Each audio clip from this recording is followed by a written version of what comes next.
Hi friends, welcome to my health and wellness channel. Friends, இந்த பதிவில் நம்ம பார்க்க போவது சளி மற்றும் இருமலை இயற்கையான முறையில் எப்படி சரி செய்யலாம் என்பதனை தான். வாங்க பார்க்கலாம். சளி, இருமல் மற்றும் சுவாச கோளாறுகளிலிருந்து தப்பிப்பதற்கு நமக்கு அதிக அளவிலான நோய் எதிர்ப்பு சக்தி தேவைப்படுது. அடிக்கடி தும்மல், மூக்கடைப்பு, காலையில் எழுந்ததும் அடுக்கு தும்மல், நெஞ்சு சளி, அடிக்கடி தொண்டை கட்டி கொண்டால் உங்களுக்கு நோய் எதிர்ப்பு சக்தி குறைவாக இருக்குதுன்னு புரிந்து கொள்ளலாம். சளி தொந்தரவுக்கு தொண்டை வலி தான் தொடக்க அறிகுறியாக இருக்கும்.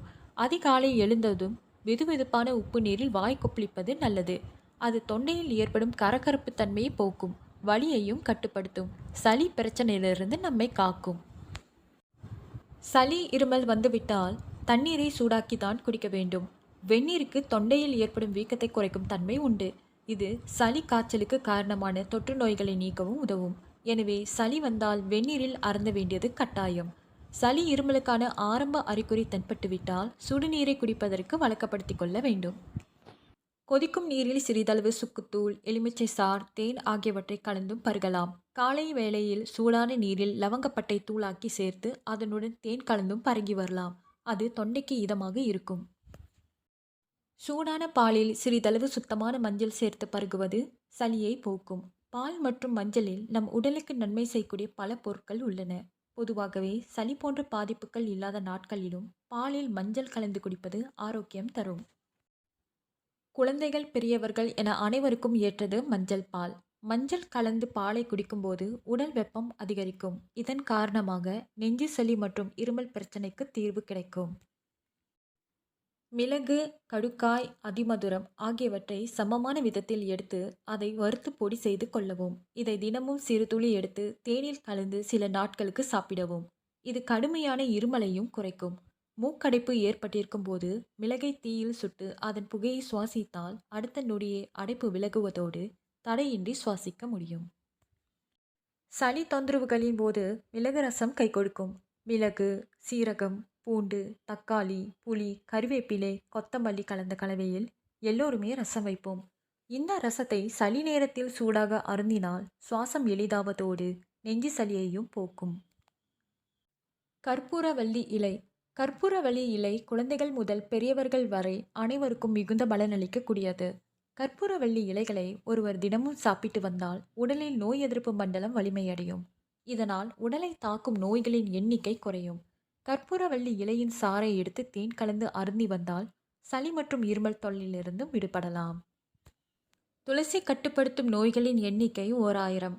உடலில் உள்வெப்பத்தை ஆற்றும் குணமும் இதற்கு உண்டு. துளசி சாறுடன் கொஞ்சம் தேன் கலந்து குடித்தால் சளி, இருமல் குணமாகும். துளசி சாறுடன் கற்பூரவள்ளி இலை சாறை சேர்த்து சூடாக்கி தினமும் காலையில் வெறும் வயிற்றில் பருகி வந்தால் மூச்சு விட முடியாமல் மூச்சு திணறல் சரியாகும். சளி மற்றும் வறண்ட இருமல் போன்ற அனைத்து வகை இருமலுக்கும் ஏற்ற ஒரு மருந்து இஞ்சி. சளி நீங்க மருந்து என்ற கோணத்தில் இஞ்சி சளியை மென்மையாக்கி வெளிக்கொணர்கிறது. மேலும் இஞ்சி சளியின் தீவிரம் மற்றும் கால அளவை குறைக்க உதவுகிறது. இதனால் அலர்ஜி கட்டுப்படுகிறது. மேலும் இஞ்சிக்கு நோய் எதிர்ப்பு சக்தியை அதிகரிக்கும் பண்பு இருப்பதால் விரைந்து நோயில் இருந்து உடலை தேற்றுகிறது. இருமலுக்கு சிறந்த மருந்தாக அனைவரும் அறிவது தேன். சளியின் அடர்த்தியை குறைக்க தேன் உதவுது. ஆகவே இந்த இஞ்சி சாறுடன் 1 டீஸ்பூன் தேன் சேர்க்கவும். இந்த கலவையை ஒரு நாளில் 2 வேளை பருகவும். ஒரு நாள் முழுவதும் அடிக்கடி சில இஞ்சி துண்டுகளை அப்படியே மென்றும் சாப்பிட்டு வரலாம். நீராவி பிடிப்பது இருமலை போக்கும் மற்றொரு சிறந்த வழியாகும். இதனால் விரைந்து நிவாரணம் கிடைக்கும். சூடான ஆவியிலிருந்து வெளியேறும் வெப்பம் மற்றும் ஈரப்பதம் சளியை உடைத்து கரைக்கிறது. மேலும் துளசி இலை சாறு சேர்த்து தயாரிக்கப்பட்ட நீரின் ஆவியை நுகர்வதால் விரைந்து நல்ல பலன் கிடைக்கும்.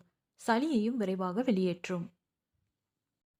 இந்த வழிமுறைகளை நீங்கள் உங்கள் வாழ்வில் தொடர்ந்து பின்பற்றினாலே இருமல், சளி தொல்லையிலிருந்து நீங்கள் உங்களை பாதுகாக்க முடியும். மேலும் உங்களுக்கு தேவையான நோய் எதிர்ப்பு சக்தியை பெற்றுக்கொள்ள முடியும். பொதுவாக இருமல் சில நாட்களில் தானாகவே மறைந்துவிடும். இருப்பினும் சில நேரங்களில் மருத்துவ உதவி அவசியமாகிறது. ஆகவே நீண்ட நாள் சளி, இருமல் தொல்லைகள் நீங்காமல் இருந்தால் உடனடியாக மருத்துவரை காண்பது அவசியம்.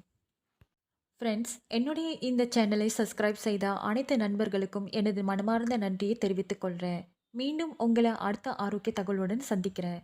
என்னுடைய இந்த ஆரோக்கிய தகவல் உங்களுக்கு பிடிச்சிருந்தா கீழே இருக்கும் சப்ஸ்கிரைப் பட்டன் மற்றும் பெல் பட்டனை அழுத்துங்க. நன்றி.